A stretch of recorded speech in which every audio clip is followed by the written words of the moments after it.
মুরগি তো জল খায়। তাহলে মুরগি মরতে না কেন? আচ্ছা মা, তুমি আমার আরেকখান প্রশ্নের উত্তর দাও। কি প্রশ্ন? সাপের গায়ে যে বিষ থাকে, ওই বিষে সাপ মরে না কেন? মা, এই বিষিতে আমার আরেকখান প্রশ্ন মনে পড়লো। কি? যে এই বিষের মেয়াদ থাকে না, ওই বিষ খালি মানুষ মরে যায় কেন? আচ্ছা মনি, আমি তোর একটা প্রশ্ন করব। তুই নেশা না করে নেশাখোরের মতো কথা বলছিস কি করে? আচ্ছা মা, তুমি প্রশ্নের কথা বাদ দাও। এই তোর প্রশ্নের কথা বাদ দে, আর কোনো কথা আছে? হ্যাঁ মা, আছে।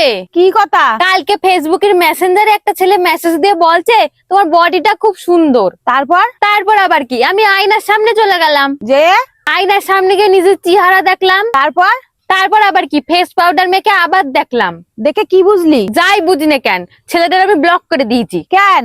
আরে মা, ওই ছেলেটা আমার কাছ থেকে নাম্বার নিয়ে ধান্দা করছিল। তোর কি আর কোনো কথা আছে মনি? মা, আছে। আমরা ঘুমালি চোখে দেখি না কেন? আর মা, খাওয়ার পর খিদে থাকে না কেন? এই জানি রে।